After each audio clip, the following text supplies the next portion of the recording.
Hey, everybody, and welcome to the Wealth Help Desk. I'm CJ Collins. I'm here with Dylan Sanat, and we're talking today about all things finance. But Dylan, it is a beautiful day, and it's great to see you, buddy. It is. It's great to be back. Mark's out today, so I'm not quite as suave as him. That's right. The boomer's gone, but it's just me and you now. It's the kids. The kids are playing. The kids are running loose, and you might be leaving thousands of dollars on the table if you aren't taking advantage of some of these tax advantages things Yep. in the big beautiful bill. And that's what we're talking about today, the big beautiful bill and some of the things that it changed for the market. Yeah, I mean it's for us. crazy on all ends of the spectrum, from 401ks all the way to baby plans. I mean, you could be saving anywhere from tens of thousands down to getting free thousands of dollars just for having a kid. Most people don't even know about it. Hey, yeah, well, that's the Trump account, right? Yep. And so lucky for me, I had a kid Yeah. last year and I get to take advantage of the Trump account. And how this one works is the government's going to put $1,000 into that, and you can put any kinds of dollars in there, and you're going to be able to pull them out and use them in a variety of different ways. But ultimately, it's using this concept of compounding wealth, compounding time. Yep. We're saying, hey, we're going to use time as a resource for this account. So if you just took advantage of set up the account and had $1,000 in there and let it grow for 40 years, it'd be a pretty good sum of money. Yeah, and it's as simple as filing your taxes and going to a website. Yep. Yeah. much. So you can do it two ways. You can file your taxes and just claim your dependent on there, and they'll automatically set up the account for you. Or you can go to, I think it's trumpaccount.com or something like that, and you just go and fill out the information for whoever your son or daughter is, and then you have an account for them. Yeah, and the Beautiful. interesting thing is it's not just like a 529. I mean, this is something that it's going to be an account that'll carry over, and you'll be able to do effectively anything with it. Like a 529 is a little bit pigeonholed to the kind of college fund, and there Sure. are sometimes penalties associated for taking it out. I've never been a big fan of that one, just because if you don't want to force your kid to go to college, or maybe they want to start a business, or Sure. maybe they want to do something in blue collar. Like, it might not be the most efficient strategy, but this sets them up for something that is completely flexible. Yeah, absolutely. It's going to behave a lot like a 401k. And I think there are some questions still about what the exceptions will be. Sure. Because, and obviously the world is changing so much for like what the best use for dollars in 18 years. I think with AI and everything happening like that, we're trying to figure out exactly what college looks like. And there's all these different parameters that are kind of changing for it. And so I think those dollars are going to be, let's call it moldable, as new laws come out and they try and do whatever benefits the actual user for them. But ultimately know that it's going to be flexible, Yep. but it will behave similar to a 401k. So there'll be similar limitations. And 401ks already have some exceptions, like first-time home buyers. You can take $10,000 out of your 401k. It's dope, right? 100%. And I mean, those things are ever changing. Part of the advantage of the new big beautiful bill is, as you can see from the slide we're about to pull up, is that there's a lot of extensions and increases into the rate limits.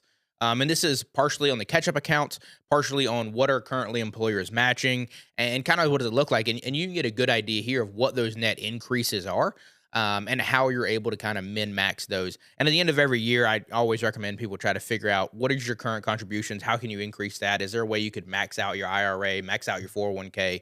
Because when you look at the catch-up side of it, if you're not contributing in your 30s and 40s, once you get into your 50s and 60s, trying to catch up becomes a little bit harder. It's way easier if you're just always kind of socking it away during your core working years in your 30s. Yeah, absolutely. And I mean, what's great about all these, they're all increases for the most part. Yep. I think everything has become, hey, we want you to be able to do that. And that's kind of selfish from the government's perspective, is like they get to hold on to more of the dollars for a longer period of time. And those are taxable dollars a lot of times. So I think the biggest one for me is the Roth IRA, the traditional Roth IRA, going from $7,000 to $7,500. If you take advantage of that extra $500 over, let's call it a 20-year period, right? That's going to be $1 million. Yeah. Like that might actually make a difference of, an extra zero on the back end of whatever you're doing. So but you do have to stay disciplined and make sure you're putting the extra $500 into that account, which is hard to do, right? You have to be able to find those dollars somewhere. And it's not like everybody has infinite money right now, or else we wouldn't even talk about this. 100%. Do you think this is something we're going to see more of because I do feel like it's low-hanging fruit, because it's one of those, from an employer perspective, if I offer a 401k, this is like, I get to do a percentage match. I'm helping my employees. And it's kind of letting you invest on autopilot. So you think this is going to become more and more the standard? I know we lost the pension, but is this the modern day working man's pension? I mean, obviously the pension, I say the pension, I was about to say the pension has disappeared. Ultimately, the pension is just more on you. Yeah, yeah. right? And so instead of a company putting dollars aside and paying you, you have to be able to say, hey, I'm going to put my own dollars aside and then use that to pay me. And I think there's a lot of like vehicles to do that. The Sure. annuity is one that like Scary word for a lot of everyone, people. yeah, everyone hates, right? Yeah. Everyone hates the word annuity. We know you don't like the Unless annuity. it's the lotto. They like that one a whole lot. Exactly, right? But ultimately, like an annuity is a pension. It's Yep. an asset liquidation device, right? So if I have $1 million in an account and I want to be able to get it out in the most tax efficient way, annuity is probably the best way to do it. For sure. Right? It's also guaranteed income. And that's where it's like, even all jokes aside on the lottery, because most of the time the big number on the lottery is effectively an annuity, Yeah. but it has a small number on the front. That's what you get on the cash out amount. And when you think about it, though, if you were to win the lottery and you were to take that cash out amount, if you take half of the money and actually keep it liquid and the other half and put in an annuity, no matter how much you blow that first half, right. the second half is going to give you a check every single month for, 20, 30, 40 years, or maybe to the end of your life, depending on your age. Yeah, or if you set it up to where your spouse can receive those benefits, your kids can receive those benefits. There's lots of different ways to be able to liquidate those dollars. And ultimately, I think a lot of if you throw the chart back up, Mark, I mean, if you look at these numbers, a lot of them have if you're above a certain age, right? Sure. And so Yeah. I think the government also realizes that We haven't been saving. yeah, like we haven't saved enough, right? And so we need time to be able to catch up to some of these things. And that's why they're making these changes so that you can put more money away because we've, in some ways, not like dropped the ball completely. I think there's some people that have done an amazing job with their retirement, started early, have saved enough to be able to be comfortable in what they're doing. But there's just some folks that are a little bit further behind, and they need the opportunity to put extra dollars in these accounts so they can catch up. And hey, look, I mean, we're on the younger side of this, equation. And when you look at people our age right now, you're starting to see kind of like almost like a blue collar renaissance. A lot of people are seeing those as good investments, good places to kind of lean into. But, as we get older, especially if blue collar is the new trend, like we're going to get older and less mobile. That's for sure going to happen. Sure. And when you think about those things you would do in your later years of like, how would you try to still make money? If you're a blue collar worker, at some point, you're not able to swing a hammer anymore. You're not able to go on a roof anymore. Those things become limiting. And then what are the things that you can spend your money on to bring you money back? Because there is no, in my opinion, there's no passive income in this world.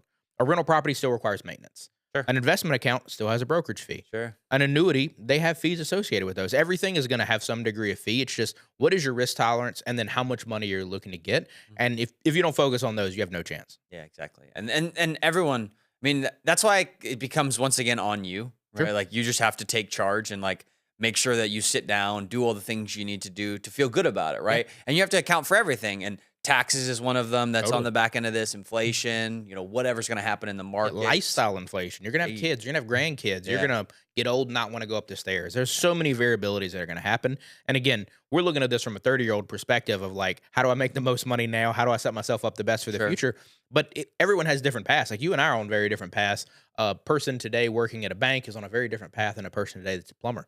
And honestly, I might bet on the plumber's path given the current market of the world. But, we got to see AI is going to make things weird. These bills and interest rates and everything are always kind of changing. So, we might be getting leniency today and you should totally use it and abuse it because I don't know that these accounts are going to last forever. Like they've discussed previously where IRAs or Roth IRA accounts might be something they get rid of because they are so powerful. Sure. So if you might not be able to get into the same account in 5-10 years. Yeah. And that's, I mean, the big thing on the back end of this is like a Roth IRA account, you pay the taxes before it goes in, but when it comes out, tax free. Yeah. So, dollar for dollar, you end up winning a lot, and you want that to be in an account that can grow over a long period of time, right? But the win on the back end is being able to take it out tax free because taxes just murder your 100%. bottom line on all these things. And we are fortunate to be in, whether you agree with the politics of the current regime or not, we are in a low tax era. We are in an era where it is more affordable. And if you were choosing to pay taxes now, not knowing if the future is going to be 30, 40, 50, 60%, I would choose to pay taxes right now. It's not always been the case. That might not continue to be the case in the future, but right now is a good time. As weird as it is, it's a good time to pay taxes. Yeah, and we talk about that a lot because we just don't know what the next administration is going to look like, and taxes might be higher. Totally. It could be lower too, right? So we don't one way or the other, but ultimately paying taxes today, we know taxes today for the most part are going to be cheaper than they will tomorrow. For sure. Right. And so you want to take advantage of it today. And the big thing with this, there's a $6,000 senior bonus deduction for 65 plus. And that deduction can be used for a Roth conversion. So if you have money in an IRA today and you're 65 plus and you want to convert that over to a Roth IRA so you can take that money out tax free, you get $6,000. And if you're married and you're filing your taxes jointly and you're an American citizen, you can do $12,000. that's pretty big Yeah, yeah. on the back end of it. You could take $60,000, $70,000 and not pay very much on taxes at all to convert that to a tax-free account. And it depends heavily on your age too, because like Yeah. you would assume if you are a person that's in your 20s or 30s, you probably aren't in the big payday era of your career, right? You're probably going to make more money later on. Yeah, yeah. Once you get into those like 40s and 50s range, like you're probably maxing out your annual income. So when you're in your 30s and 40s, if you start converting these accounts, let's say you're only making 50 or 60 grand and you want to move over $40,000 from a 401k to an IRA, that is going to be an income type taxable event. Yeah. And now when you're at a lower income, it's going to be way better than when you're making 400,000 in your Yeah. 40s and 50s. So timing of that's one, obviously really important, but then also understanding what your career trajectory is. Are you in a business where you're going to make this for the rest of your life? Are you going to get 10K additional a year? Are you going to start doubling your salary every year? And trying to figure out this plan early is the most impactful, because a decision that you make in your 30s could dramatically impact you in your 60s. That's not to say you can't correct them when you get older, but again, we're looking at this through the lens of a mid 30s guy, and it's like, what are the things we can do now so that 60-year-old us is like, man, I'm glad they did this. It's funny. John's one of the senior financial advisors at the firm, and he is awesome in so many ways. And he actually spends a ton of time working on this specifically. I've seen him work on several clients where they're currently working. Yep. And they want to keep working because they like working, right? When Yep. you've made a bunch of money and you have a good career and you're a good path, right? You can do that. But ultimately, what this does is it puts them in this really high tax bracket Yep. really fast, where they can't make as many contributions Sure. towards or conversions towards the Roth, because they're making $300,000 a year in retirement, and when they get bumped up to the next bracket of their 60K, you pay an additional 30K in taxes, so it doesn't Yep. make any sense. So we do this a lot, and I think what you're hinting at is like, when you convert earlier, it's way better for you. Because you tend to be on average a lower income. Sure, yeah. And I mean that there are pros and cons of our graduated tax bracket. And again, like I'm a big proponent of the either a flat tax or a VAT tax on the backside. Sure. And, so I'm holding out that we're going to convert to that in some point in the future. Sure. But we don't know what this is going to be. I mean, the current tax brackets are not that bad. No, they're actually pretty good. Until Yeah. you get up to the crazy amounts. Also, maybe if you're in California, it's looking real scary right now. Yep, sure. But if you're on the East Coast over here, it's not that bad. We're in a pretty good spot. But that's not to say it's going to be like that. It's not to say it's going to stay like that in this current administration. Sure. It's not to say the next one's not going to be different too. So just trying to understand what are your options now, and then also knowing that like, hey, next administration comes in and they lower it even more, then we need to contribute even more. Yeah, sure. And just kind of be ready to weather those storms, because it is going to change. I mean, in an ideal world, if you're in your 30s now, you're hopefully going to be living for another good 50, 60 years. Mhm. So in that amount of time, you've got a lot of time. It's not meant to be doom and gloom. You have to be right today. But it is one of those of like, hey, know your options. If you were looking for your dream home today, you'd want to tour homes early to understand, I really like this bathroom. I really like this kitchen.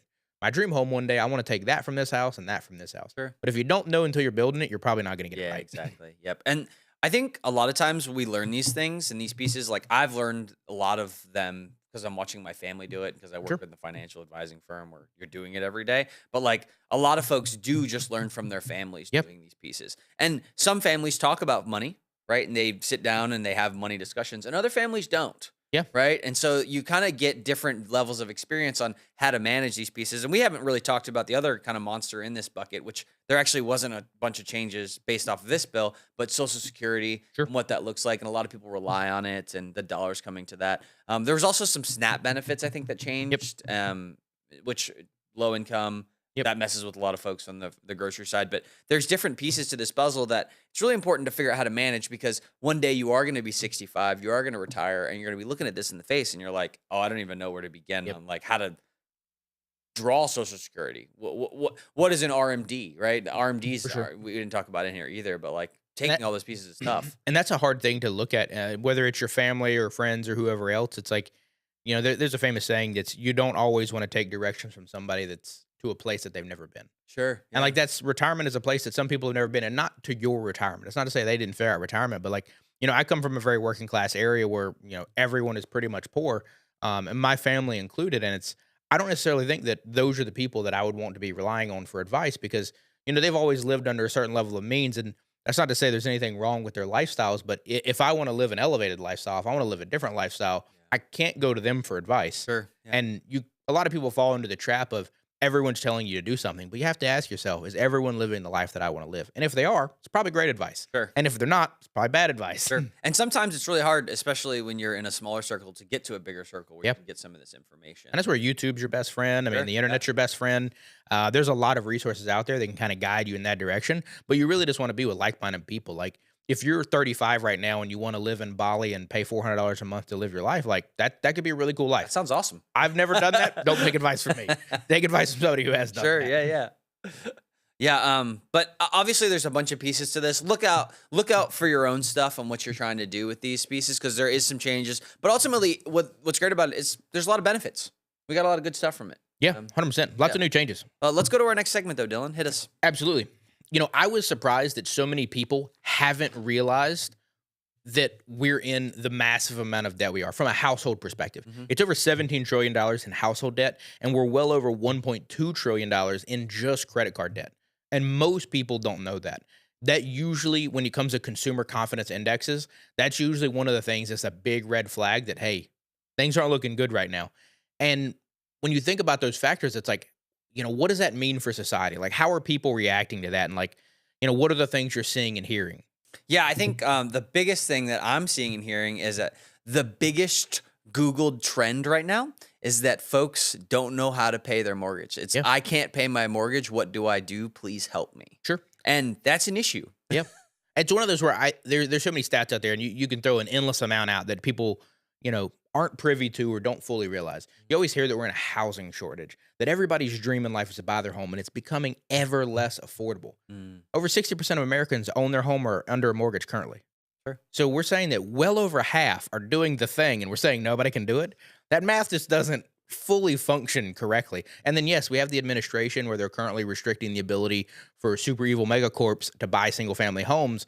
But it's like I think it's 68% actually, but it's like when nearly 70% of homes are currently being paid for by the person living in them, and it is their mortgage, or they own it outright. It doesn't feel like we're in that same level of housing crisis. Now, if a lot of those are buying it and they're currently not able to pay their mortgage, now that's a crisis. That's scary. Yeah. I flew to Dallas this weekend. Yep. So my grandma could meet my son. She hadn't met him. It was the trip we had kind of planned a little bit further out. But I was on the plane and I was like, what do I want to watch?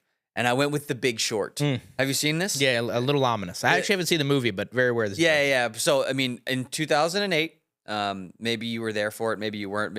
I'm sure you experienced it in some way via your parents or whatever. But ultimately, the housing market crashed. And when the housing market crashed, everything crashed. Sure. It was not a good time. There was lots of folks that were out of the job, out of retirement accounts. They had nothing left. And I'm not saying this is happening here. Right? I wouldn't say that this is the exact same, but it does have similarities in this idea of like when you're in debt and you cannot pay debt and you choose to use debt instruments to be able to try and get out of that situation, it's just not a good scenario. 100%. It's not good for the people in it, and it's really not great for the people that have to kind of bail everybody out, which is the government, because they're in debt as well. I don't know if you've heard, we have a national debt crisis. We're $36 trillion in debt, and our government spending does not, I mean, it doubles it all the time, right? Yeah, So 100%. We're going up. It's also one of those when you look at it, when I was coming through college and you were as well, one of the biggest trends was people who were remodeling homes and refining and, continually flipping these houses. And there was a lot of people that got really successful off of that. There was a lot of people that made a whole lot of money off that. But they were using a practice that hyper over leverages them. And it's one of those to where, hey, I take out a $20,000 loan. That gets me the ability to get a $100,000 loan, which gets me the ability to get a $200,000 loan. And then all of a sudden, you have a $5 million loan out in $6 million in property. So on paper, you're worth $1 million. But technically, you're $5 million in debt. So that's kind of the method that those people went. Yeah. And it was something that you would admire and you would look at and be like, man, the person who's making it is really brave for taking that much of a risk. Sure. It's scary to think when our society is in a similarly over-leveraged situation and our country is in the same, because those people, they were one mistake away from that $5 million in debt crippling them versus making them $1 million. So it was a high risk, high reward move, whereas it feels like the reward today is not high, but the risk is extremely high. And that's not just with homes, that's with everything. And those are the factors that begin to get a little bit scary. And again, I don't think it's all doom and gloom, but a variable like AI could all of a sudden displace a lot of people from the workforce. Yeah. And if that happens during an over-leveraged moment, it could result in certain industries having pretty negative impact. Yeah, and I think there's this piece here where it's like when we look at the college side of it, Yep. right? And so when you're paying for your education and you're going to be a doctor, you're going to be a lawyer, you're going to have a high income job, right? And the impacts of what AI might have on one of those jobs is you get $500,000 in school debt that you plan on paying off in a couple of years based off of your new dollars. And now all of a sudden, there's an AI tool that does what you were going to do, right? Yep. And I think, I mean, some of those careers, I actually saw this argument very recently of like, who takes the liability of the AI agent in a courtroom? For sure. Right. And so there's some weird nuances here where it's like, oh, that has to be a person, right? For Yep. for the time being. But ultimately there might be a solution for that in the end, which then kind of hurts this person. And now you're in once again, this debt instrument that you're trying to fight your way out of that now you don't have a job to be able to get out of. So you're kind of stuck with it. So what do? You take on credit card debt, you do more things to try and get out of it. 100%. I mean, and one of the charts we wanted to pull up is basically like, what are those debt instruments looking like? And what does household debt look like? Even in a transition as short as 1 year. Sure. And as you see from this, it's, home equity and revolving debt, home mortgages, those are increases at pretty substantial percentages. Sure. Auto loans is actually lower than what I would anticipate. Yeah. And then obviously credit cards, student loans, and others. It's not a net good sign. I mean, cars are going up, but I actually do think Americans are finally coming to terms with you don't need an $80,000 SUV. Maybe you could buy the affordable $20,000 one. I'm also pretty anti-car, so it is what it is. But that's one where it's you wouldn't want to, leverage your life on a new vehicle. Sure. Now, you might want to leverage it on a new home because you think it's a better school for your kid, because you think that you love to remodel things, you love to cook or whatever, right? Those are things where I could understand that being a little bit more of a stretch. But then the college one, that's tough. You're putting pressure on an 18-year-old to make a decision on a career for the next 60, 70 years of your life. And like you said, you might take out $200,000-$300,000 in student loan debts and realize you don't even want to be a doctor. Yeah. And then what are you going to do? If you take a job like, that's only making 40 or 50 grand a year and you're a couple $100K in the hole, like it's not good. It's really scary. I'm with you on the car loans thing. I think that's interesting. Yep. From effect, because I do see a lot of nicer cars, a lot of newer cars and stuff, and they're not getting cheaper. That's right. And I know a lot of car salesmen, and so it's like, they're doing well. They're doing well, and people are getting loans. They're not paying for the cars in cash, and I don't even know if you should, but that's a different subject completely. Yeah. But ultimately, debt is one of these things where, our first segment and even our third one where we're talking about like the dollars in retirement and how many you've kind of put aside, is like, there's definitely some issues here when we talk about from top to bottom on where we're putting our dollars today. And ultimately being dedicated early to putting dollars towards a retirement fund is going to benefit you greatly. Yeah, one of the trends that when I think about the chart that we just had pulled up a second ago is that home equity kind of like revolving debt piece net increase, as well as the credit card net increase that you see here. My, assumption is going to be a lot of people are using refis and HELOC loans, which is home equity line of credits. They're using that to pay off debt. They're maybe using that to pay off their car, they get their 2 months free or whatever, and 100%. Dollars to go. And then same thing. A lot of people are taking credit cards, and a lot of credit card companies will offer like a 12-month 0% window. So you take all your credit cards, you bundle into one 12-month 0 interest, you try to pay it off in chunks. Problem is 12 months goes by, if you don't have the thing paid off, dude, that thing's like 28%. So it's one of those of, are we kicking the can down the road? Is that what this chart is like kind of meant to tell us? Is that more people are probably in a net worse situation just because they're postponing the thing that they can't currently pay? Because you said at the beginning of this segment, if the most Google thing is I can't pay my mortgage, a HELOC would give you a little bit of a runway. Yeah. Another credit card might give you a little bit of a runway. Yeah. But the thing is, once you start getting over leverage, it's really hard to dig out of that hole. It's like we just giving people Band-Aids and they need surgery, bud. 100%. Your ACL is torn. You got to you got to go back into this. The University of Michigan did a study on the Customer Sentiment Index, right? And this is the index that weighs job market securities and business conditions. Makes you feel good. That's right, it does. And it's going down. The index has been low during just like it was during the COVID-19 days. Yep. So not good. Not a good thing. Yeah, but I think that's a reflection of like, I think the market is becoming more self-aware. It's one of those where you can talk to a lot of people from, different walks of life about, how do you feel about the current state of politics? Do you think people are on their phone too much? Do you think you shouldn't give your kid an iPad? Do you think you shouldn't take out an $80,000 car loan? Most people will say, yeah, you should not do most of those things, right? But then you watch those same people do the same things. Yeah, And it's like, this is a chart telling me that, like, we are not only aware of these problems, sure. but we are hyper aware of these problems. But it's often mistakes that everyone is continuing to make. Sure. And that's when it gets scary. I think the other piece of this is like the social media news cycle, Sure. if you would. You know, when Trump tweets something, something changes on the back end of it. Yeah. Or Elon does the same thing, right? Like, but basically, people in positions of power are able to spread information, and sometimes that information is true. And I don't think they're trying to spread false information, but Sure. sometimes it's misinterpreted. It means something, but what it does is it creates unknowns. Yep. And what we know about the market is that it doesn't like unknowns. When it's not known, we think that's a bad thing, and we start to drop. Whether it's a war in Iran or everything going on in Ukraine, whatever it might be. It's also one of those where when you look at the last 10 years, because for better or worse, we were the generation that kind of came into terms with the social media, right? So we lived a life before it where we didn't have cell phones in school. We ran around in the rain and had good times. And now we live a life where you can go to a restaurant and you don't see anybody look up. And the concerning piece is when we had the end of the Obama era, the beginning of the Trump era, Trump v. Biden, Biden in office, and all this other stuff, most of the discussions at that point were you had Bernie Sanders, who had his optimistic views on taxes. Sure. He wanted to give people free colleges and other things like that. People yeah. saw like positivity in that. And even when Trump first came into office, he's giving you more in taxes. There's all the talk was about what you were getting, Sure. what you were receiving. And there's a lot of positivity associated with that, especially on the financial end. You see a means to an end. I think we've currently in the media realm gotten to the point where we're no longer looking for the good, because you can always use the slogan, if it bleeds, it leads. The worst thing always tends to come first on the news. And now it's made it to where the backside of the news isn't nearly as happy. Because like we talked about, the big, beautiful bill, that does great things for kids. That does great things for retirees. That's a really net good thing. That is not going to get near the attention that oil prices are going up, that there's currently a war happening, that these other 5 bad things that are happening are getting. So that's where you start to see the confidence index like this start to plummet, because you no longer see the thing that says, hey, you know what? There's light at the end of the tunnel. Hey, our mortgage rates are declining. Hey, Trump's going to give me more money.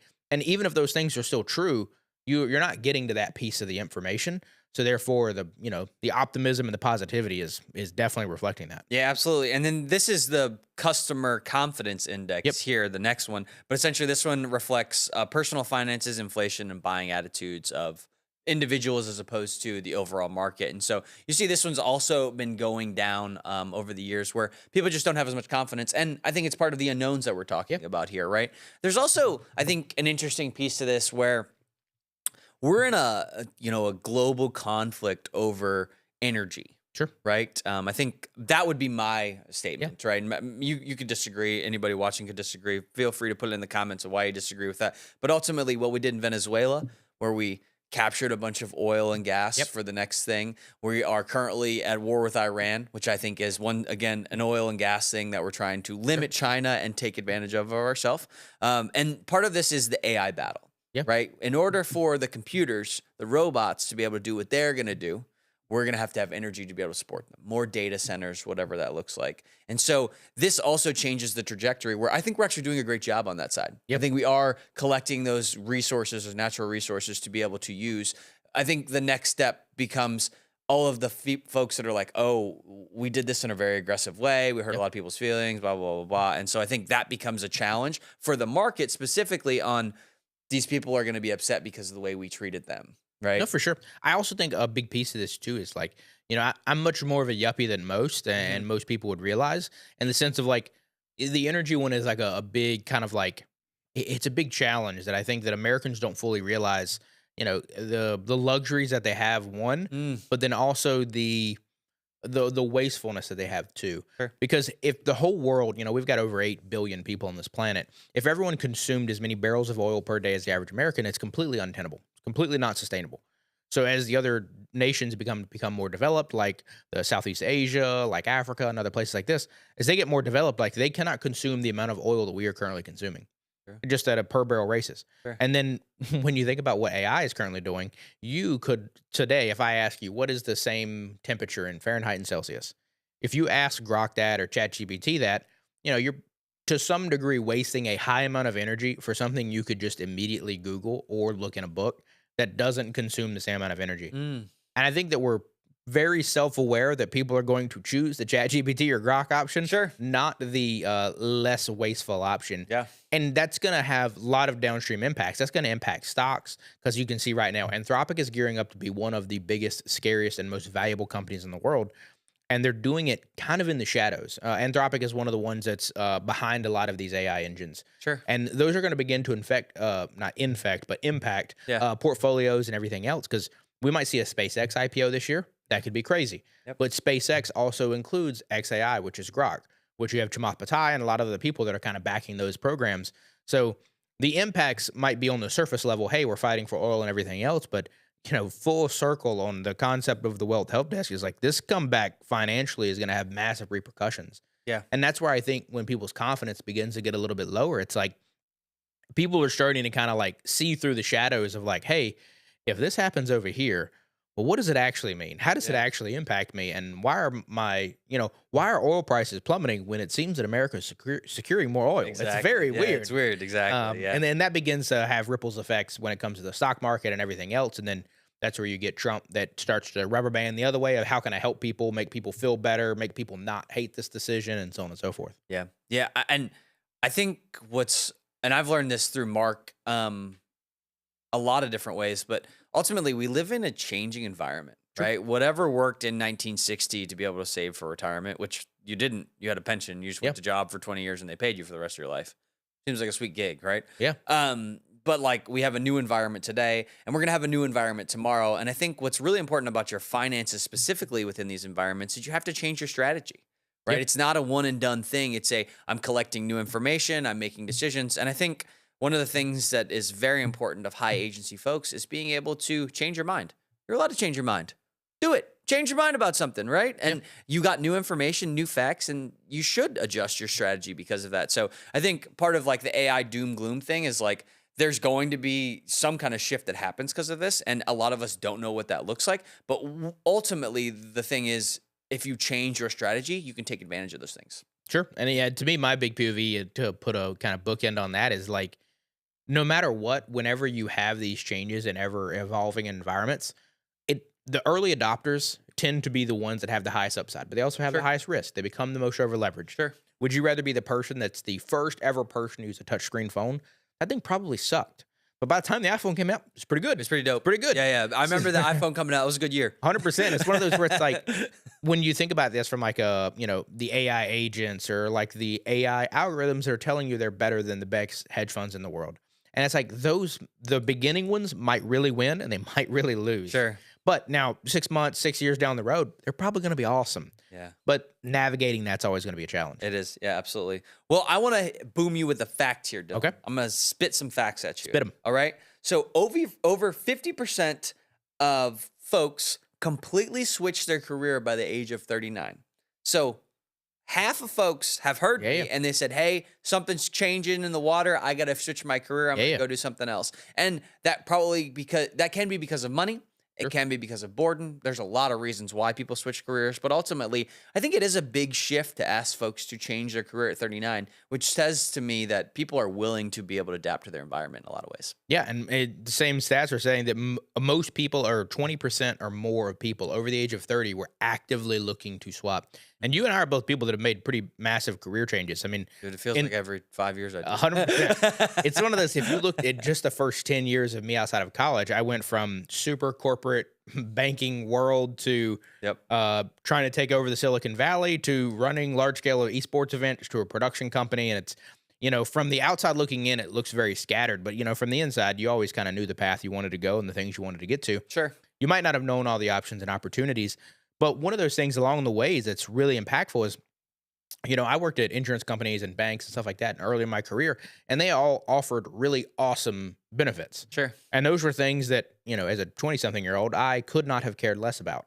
But I do think that for many people, that's something that they should try to at least look at and evaluate. Yeah. And that, I'm not saying that should be the reason you don't change from insurance to banking to being a dentist, but it should be something that you at least understand, because they're going to send you, when you leave companies, like I left Aflac at one point in my career. And when I left them, they send me an envelope that basically was like, hey, we had lifetime insurance benefits with those guys and you got crazy reduced pricing. Cool. And if you want to keep that forever, check this box. If you don't, peace out. Yeah. And that's a decision that like I later was at a company that then paid for my insurance, so I dropped that. But now I would love to go back to that insurance. Yeah, sure. But I didn't make that choice, right? Yeah. Same thing with 401k. Sometimes they roll over. Sometimes there's other movement elements of those. And those are things that people just don't realize or acknowledge, especially when you're in your 20s. Yeah, and I think in the ever-changing atmosphere of career path or different opportunities that you kind of missed along the way, one of the things that is happening, and Mark, go ahead and throw up the slide, there's just folks that have taken retirement and put it in the back seat. 100%. And so there's other priorities where the dollars are going when we're looking at different things, and people just aren't putting money away in retirement. And this is a little bit of a travesty because, we talked about it where in the beginning, hey, the retirement wasn't on you. It's now completely on you, and you have to be dedicated to putting, the $500 a month away to go to some retirement account so that when you get to a spot where you can retire, you do so. Yep. And I think it's definitely a shift in mentality. I think one of the other things I saw, and this is a little bit off topic, but I'm going to bring it up anyway. Elon had tweeted maybe a year ago that like, hey, people should stop saving for retirement because we're going to have universal high income. UHI. Yeah, where everyone's going to make a lot of money and stuff. And I saw that and I thought to myself, well, that might be true. Like he might not be, Elon said some crazy things and maybe he's not wrong. I don't think I'm willing to risk my retirement. My entire life based off of that. And if he's right, that's great. I'll have a little bit more. If he's wrong, that's so you can't use things like that as the excuse to not take, it's on you. Like nobody's going to, when you turn 65, you have $0. Nobody's going to show up and be like, oh, here's some money. Yeah, it's okay. You're going to get bailed out of this one. And I think a lot of people do that with student loans, with whatever. Maybe they're waiting for their parents to die so that money comes down and they can pay off with that stuff. But like you can't do those things and have a successful retirement. I think that sets you up for failure. Sure. Yeah, I mean, for me, one of the, when we consider the concept of the Wealth Help Desk, if I had to give you one piece of advice that is the most impactful, it's just make more money. Like as brutal as it is, like if you want to be in the best situation possible, if you have more money, you're going to be in a better situation. Sure, yeah. Because when you look at how it's been over the past, 10, 50, 60 years, especially in the U.S., you have to think about it like in the early 1900s, every piece of furniture was handmade. Everyone's retirement in the early 1900s was probably their kids. Sure. Or it was work till you die or whatever the situation was. It was like very DIY. And then as we've commercialized both as a nation and also globally, you start getting places like IKEA. IKEA has awesome furniture. If your whole house is decorated with IKEA, your wife probably is not going to like that because it looks like everyone else's. Sure. So when everyone had a pension, it looked like everyone else's. And everyone had the same amount of pension, same amount of Social Security, and everybody felt good. Well, people didn't like that, so now we don't have pensions because, a lot of people thought that, hey, I can make more money than this pension. Let me make more money than this pension. So now we're back kind of in the realm of we're recustomizing furniture. Your house should be bespoke. It should be just you. You should design your house, build your own house. And it's like we've went full circle in this whole schema. And like I think a lot of people are envious of the middle where it's like I could just pick out the chair from IKEA and sit in it and be comfortable. I don't want to design a chair, but your retirement and your livelihood and how you manage your wealth has kind of became that because we're chasing that extra 0.5% or 1%. You don't want the brokerage to be able to do it. I can do it in my Acorns account. And it's like, yeah, you can, but like the guy that went to college and has done it for the past 25 years, he's probably better than you. Sure. If I have to assume, I would assume they're better than you. Yeah. They probably have access to the Bloomberg report and everything they have. It's $30,000 a month for access to their technology. I would be willing to wager that has better data than Google News. Sure. Just my guess. Yep. And what I have seen more recently is that a lot of folks do want some money to play within their own retirement accounts. They want an extra $10,000, $20,000 where they can be like, hey, can I beat you with this? Hey, the man caves are cool in your house. I know, totally. Make that you. It's dope. And like, I know this, my father-in-law does this. He loves, he subscribes to a big, expensive, hey, do this at this time. And he kind of just follows that model. And he normally beats his advisor most times. Sure. Which is dope. Like, that's fun. He loves waking up doing it. It's something that he can do in retirement, enjoy. He makes money with it. He's happy doing it. So I like encourage people to have some money on the side to do that. But it shouldn't be the bulk of what your retirement is, because I think it's dangerous to say that, hey, you're better than the folks that do it every single day. Not only that, but it's also dangerous to say that you'd be interested in that. Sure. Because if he liked to play golf, maybe he plays golf instead of that. Yeah. If he liked to do woodworking, maybe he does that instead of that. Yeah. Like there's a million activities you could do, because like to do any of that stuff, it is a craft, it is a hobby, it is something you want to do. And it's like, If you want to pursue that, pursue that. But I would be willing to wager the overwhelming majority of people, they want more money, they want to save money, but they probably don't want to be the guy that figures out both of those situations. Sure. Yeah. So it's like your options in that is increase your base income and pay somebody to do it. That is simply the best strategy you can have if you're trying to min max in that realm. Now, sure, that maybe your career doesn't offer that, maybe your location doesn't offer that, and that's where flexibility in where you live is massive. Flexibility in your career is massive, and those if you doubled your income today, is your retirement going to be better or worse? It's probably going to be better. Yeah. Yeah. It's now, don't get me wrong. That probably comes with its own issues and challenges as associated with that. But that is the best advice I can give. Now, the second best advice I can give is probably talk to a professional, because it's not me. Like I choose a very different path than most.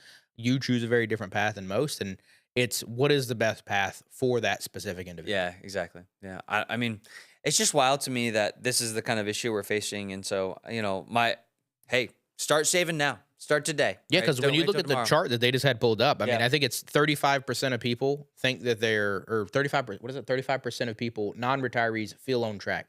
Like, that's absolutely insane. That means 1 in 3 people feel like, hey, I'm not totally screwed.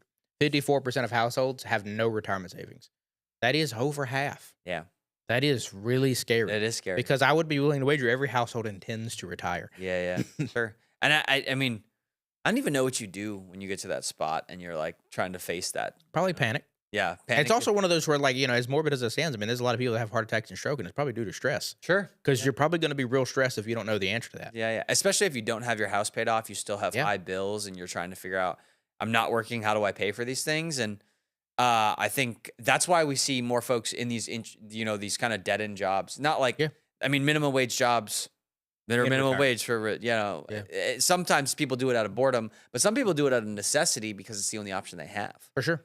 It's also, there's two ends of the spectrum. Like, you can choose to, I really like the FIRE movement, which is basically financial independence, retire early is what FIRE stands for. Yep. And for me, there's 2 ways to go about that. It's called lean FIRE and fat FIRE. Lean FIRE is effectively, you basically live off of ramen Yeah. until the point where you can eat ramen for the rest of your life and be fine. And then you go above that to where, like, hey, we've leveled up from ramen to like mac and cheese to we're eating at home to maybe we're eating out, right? Love that. And you go through the different levels of that, but that comes on a hyper saving thing. Sure. That means you're making 100 grand a year, but you're living off of 30. Yeah. So that means every year you're basically 2 years worth of retirement. Yeah. So you do that for 10, 15 years. Sure, you've got a 30-year runway, and then with compound interest and everything else, you're good for the rest of your life. The fat FIRE on the other end is basically make as much money as you can, stack it crazy high. Most probably sell like an app or a website or be part of a company with equity deal, and then go out that way. And yeah, your retirement's a little bit more lavish, Mhm. but also a little bit harder, right? Yeah.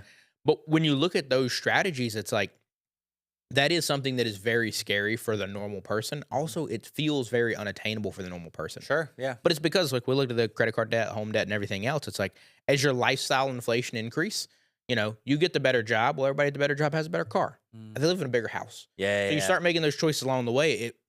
That's how you get to the point where in your late 50s, you're like, man, I don't have my house paid off. I don't have my car paid off. And it's like, yeah, you upgraded every 5 years for the Yep. past 20, man. Like, it's self-inflicted damage at this point. Sure. And that's where when you start getting older, there's going to be a point where it's probably in your early 40s where you start to realize the 25-year-old's got more energy than you.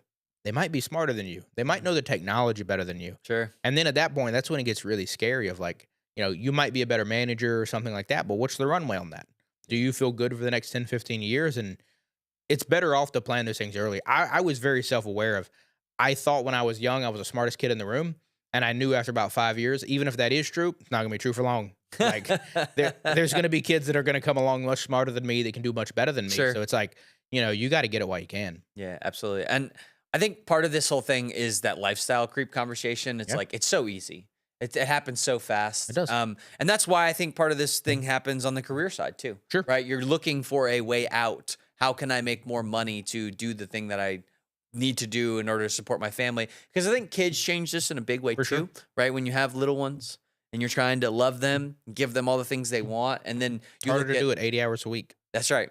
That's right. And we also have a daycare crisis, right? Who's taking care of your kids? Why are they taking care of your kids? And these are like the micro decisions of like, oh, I want to take care of my kids. I want to be involved in their life. And what does that look Public like? school versus private school. Yeah, It's crazy expensive here. it does. And private school is so expensive, and it's really hard to figure out what what the choice is on the back end of that. Yep. Because maybe you don't have the time or the resources to send them to be able to private school. Now we get to go to public school, which has issues, right? Yeah. You know, and maybe the kids come out of there and they're a little bit stronger because they go through trials and tribulations and they waste a bunch of their time. But do you really train them to operate well in the world? And I think for me, it's like, no, like it's not been great when I look at that scenario. Yep. And it's different for everybody too, because part of that is all of those lifestyle inflationary challenges, Yeah, right? sure. But then also whenever you get older too, it's like you don't want to be in a house with stairs anymore. You don't want to like Sure. you want to be I want closer the to the ranch. grandkid. Yeah. There's so many variables there, and there's different. We've always said there's different strokes for different folks. Like for me, I anticipate that I'm going to live in a downtown city environment probably to the end. But most people hate that. Most people don't want that, and I totally understand that. But it's just about understanding what the future looks like for you, because yeah, to your point, like my intention currently is like, when I have kids, they will most probably not be in a public school. And if they are, it's probably not in the United States. Sure. But that's something that like I'm preparing to financially afford, and I'm preparing and have been for 10, 15 years. And I mean, I've been fortunate to have, the vision ahead to, these are things I started strategizing in my 20s. Now I'm in my 30s. I'm starting to deploy these strategies. Anybody can do that. If you're in your 30s, you can start getting to the point where by your 40s, you're in a spot to be able to deploy those strategies. But it is one of those of, you can't give in to the easy stuff. The easy stuff is everybody around you has a nice car. Everybody around you wants to eat out every day, or whatever those things are. At every scale, 10% is 10%. If you can be 10% more efficient, that's going to be better. Whether you make $1 million a year or you make 10 grand a year, 10% is 10%. Will you just let me know when we can enroll Luke in the homeschooling of Dylan? Yeah, absolutely. That might be scary. And they might come out a little bit different. I'm not sure that's good. It'll be interesting for sure. That's for sure. Let's do some Q&A, Dylan. Okay.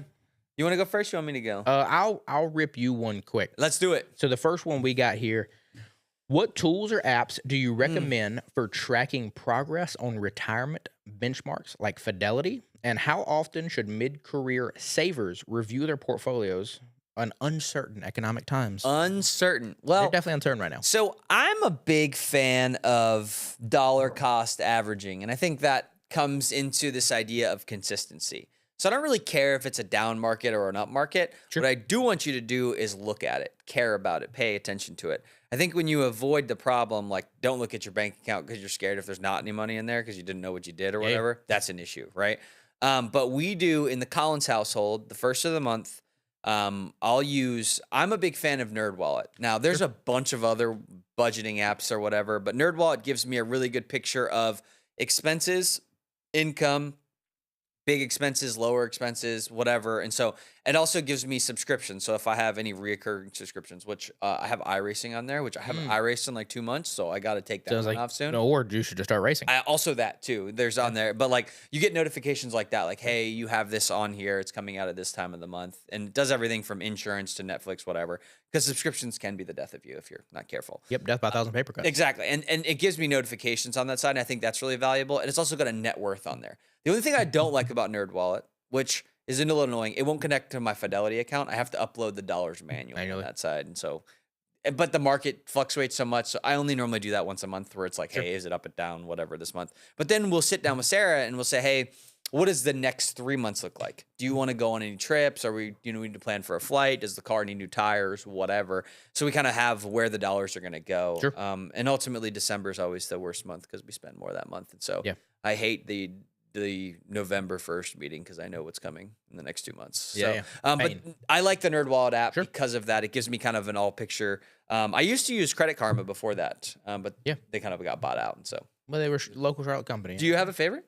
Not really. My you financial have Excel doc. I know. Yeah, I'm more of like a tactile type human. I got into the point where it was easier to set and forget. Like my cryptos are the easiest one that I'd like to talk about in the sense of the volatility of that is not, it's disheartening at times, right? Yeah. And the market can do that too. There's great years in the market, there's bad years in the market. But so, kind of the rule I instituted for that is I give myself the month of December to do research and do analytics. Sure. And then in January, I move my positions to however I want to move them. Yeah. And then assuming there's no catastrophic events, I basically lock that in January, and then I don't think about it again until November. Sure. And then in November, I begin to prepare again. Now, sure, there might be some crazy world event or, Trump's going to ban Bitcoin or whatever the thing is. Yep. That would make me change in the middle. But other than that, it's hopefully a set it and forget it.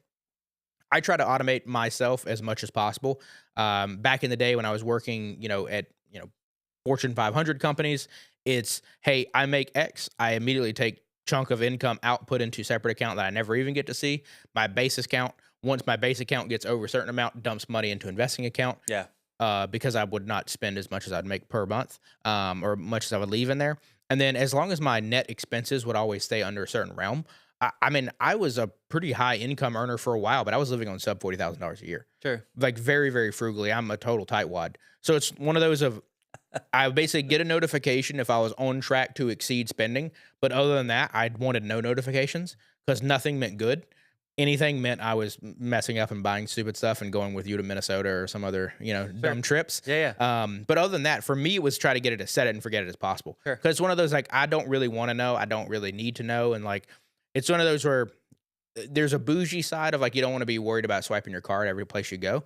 But then there's also like a frugal side of like, hey, just tell me when I'm messing up. Like, I'm not going to be irresponsible. Like, I'm not going to be going to $500 dinners for the next 5 nights. That's not who I am. Sure. But if you are that type of person, yeah, you might want to do your finances a little differently than I do. Yeah. Mine's a little bit higher risk. Maybe, I don't even think it's really high risk, high reward. It's just high risk, less stress for me. Yeah. And it's easier nowadays than it is than ever because of we tap, we swipe. You don't see the dollars. I think actually I went to Vegas for a financial conference. So I had cash with me. And so like you kind of forget what the cash looks like. I miss cash so much. Yeah. I do think that, and if you have an iPhone, I think the Apple Card is a really, really good resource because it does break it down. It automatically 3%, baby, let's go. Yeah, and it automatically kicks to a savings account too, which is like, there are other things that do that, but like, again, automatic is easy. And, when we talked about earlier with that furniture example, it's like, dude, IKEA setup is nice, man.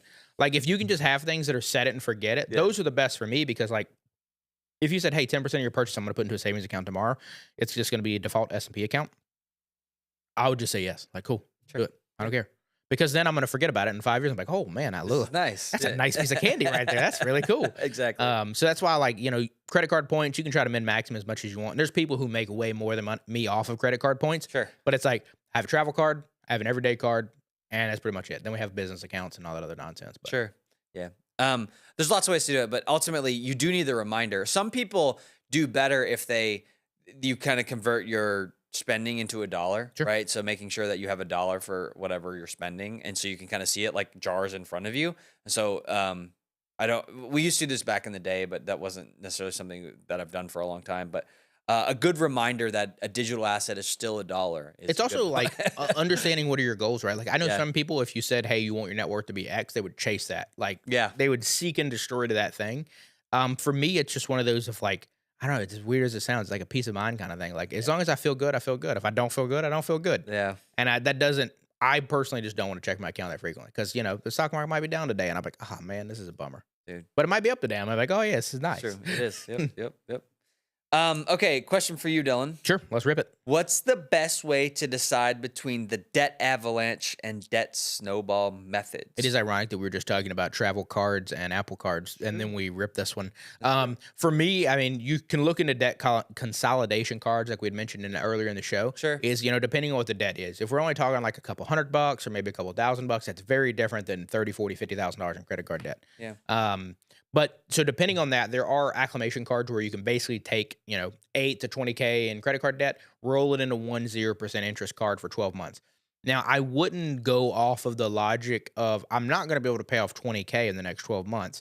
But if I pay off 2K at no interest, I could do it again in 12 months because those options might not be an option in 12 months. So that's where it does get a little bit scary.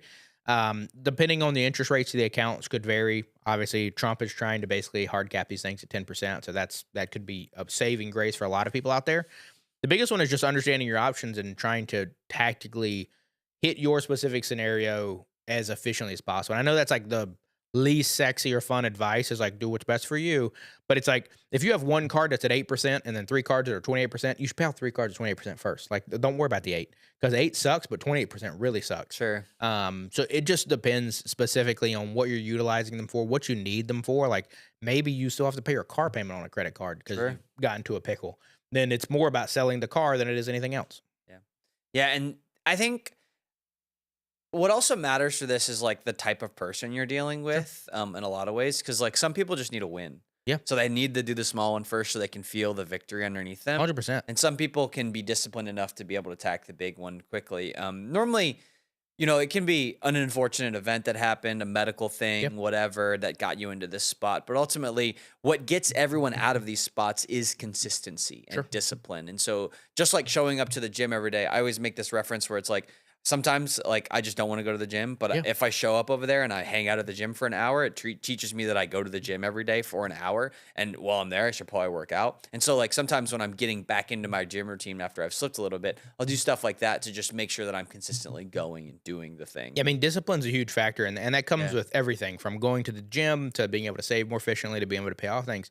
And it's also like I like to use this analogy a lot, and you hear this, and a lot of the prod guys hear this, and At the end of the day. not just at the end of the day, but it's all about seasons, right? Like if you have to get through this credit card debt phase, to me, you just got to look at it like a season. And if that might mean you take up an extra job, that might mean you make a slight career change for a little bit Sure. to, hey, you love teaching, but teaching makes 30, 40 grand a year, depending on what state and what you're doing, right? Hey, but I'm a physicist. Cool. Go work at a place where you can make 100 plus grand, pay off this nonsense, come back, and then just be a teacher. It's fine. Just go Oppenheimer into the night. 100%. It's one of those, like, I use this analogy a good bit. It's like, if you're the type of person that you want to be a teacher, that's your passion, but you also love cars and you want to drive a Lamborghini, those things don't coincide. You're going to be miserable if you go your whole life teaching, wanting a Lamborghini, and you can never afford it. Now, if you spend the first 5 or 6 years of your career at a high income job to where you can go and buy the Lamborghini, get it paid off, and then go back to teaching, cool. Now you're 30, you drive a Lamborghini, and you're doing your dream career.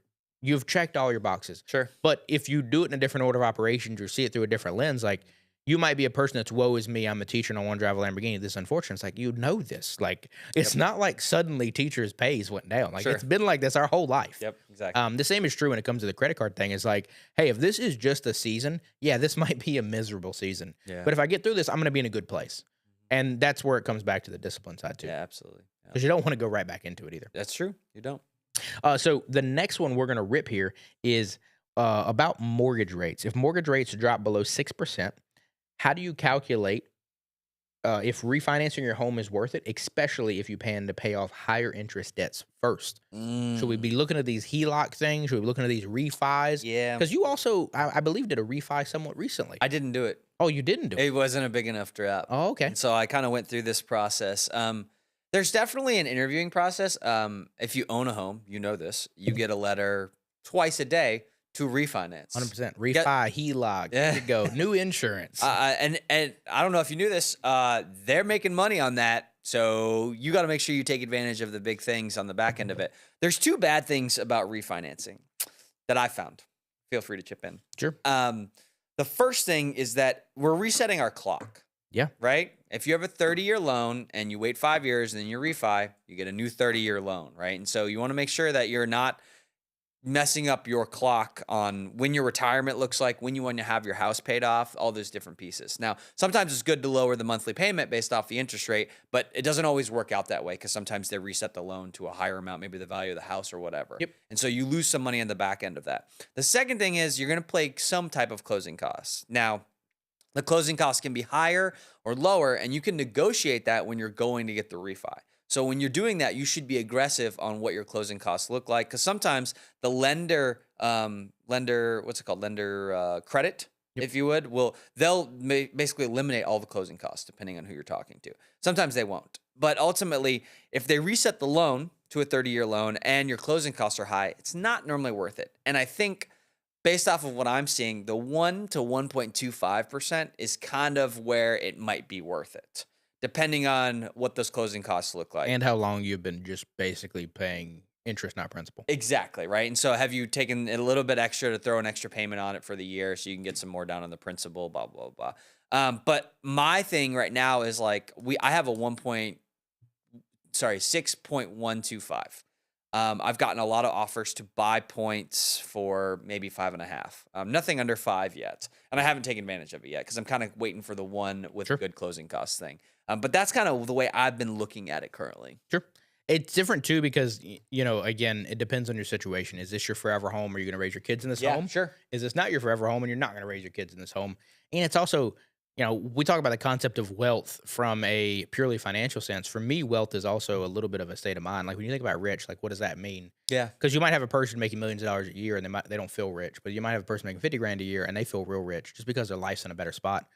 To me, that's where a lot of this comes in is like, are you getting what you pay for? I was listening to a podcast the other day. They're talking about all the wealthy people have these massive houses and they have houses over 7,000 square feet, but they only live in 1,500 square foot of it. I think I listened to the same podcast. I probably I've heard it. But it's one of those where it's like when you consider factors like that, it's like, are you refinancing to try to afford a home you shouldn't be affording? Sure. Or, given the current market, most home values have went up. What could you do with that money?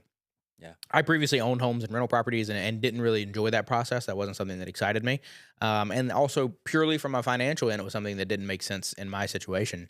So what I was able to do is if you take the money out of that, let's say you're 100K up or maybe 200K up, instead of refinancing or taking a HELOC or something like that, if you were to take 200K and put it in just the standard account, you're going to do 10% a year. Yep. That's 20 G's a year. Yep. You could rent a really nice place for 20 G's a year. Sure. And you don't have to worry about the roof. You don't have to worry about the washer. So your situation just really, really vary depending on the situation. And like, again, do what's best for you because, you either get busy living or you live to get busy. Mhm. And I would rather get busy living. Yeah. And that's the other, the back end of this is like, should you make extra payments? Should you do a lump sum 100%. on the house? How And often should you fill the calls that you're filling? Because like, if you had an hourly rate, like how many hours did you spend determining you didn't do the thing? Yeah. And you might have wasted there, so that might feel satisfying on the inside, but Yeah. And hindsight's 2020, and so you shouldn't kick yourself because Sure. there's going to be a little bit of weird stuff that happens with this. But right now, today, for me, I'm still putting money in the market over putting it towards my house based off of these things. Even though my interest rate's really high, I can still make more in the market on top of it. and it's also one of those where I think so many people want to win every deal. Yeah. And they want to be right every time. Yeah. And it's like, look, I played baseball my entire life and that was the majority of it. And in baseball, if you hit the ball 3 out of 10 times, you're a Hall of Famer. That means you can miss 7. Yeah. Life is probably even better odds. You can probably miss 9 out of 10 and still live an incredibly good life. You don't have to be perfect on your first mortgage, your first home, anything like that. You just do the thing that makes you happy, do the things you want to do. Yeah. And maybe money does drive that. I think there's a point of increasing your wealth to get you to a point of like safety. But after that, like, what does it buy you? Exactly. Maybe private jets. Maybe flying private might be nice. Hey, the gap between having no debt and having a little bit of money and private jet is pretty big. It's a big gap. It's a big gap, but they say it's a big difference. Yeah, that was. I'm pretty sure it's the same podcast, but they were talking about the 2 things in life that feel really good is being able to live where you want. Once you can live anywhere you want, downtown, big country house, whatever you want, that's one level of like people feel really satisfied. The next one is owning a private jet. Yep. You could be living for $10,000 a year. Sure. The next one is like 10 million. Yeah, like that is a crazy big gap. big up there. Yeah, 100%. Yeah. Well, Dylan, it's always been a pleasure. Absolutely. I'm glad that we could be here. I hope that you learned something today and the Wealth Help Desk. Make sure to comment, subscribe, like us. And if you have any questions you want us to answer, feel free. We can answer those questions, and you can disagree with us if you'd like. 100%. Thank you guys as always. Thanks for watching. We'll see you next week, Wednesday. Peace out. Same time, same place. Bye.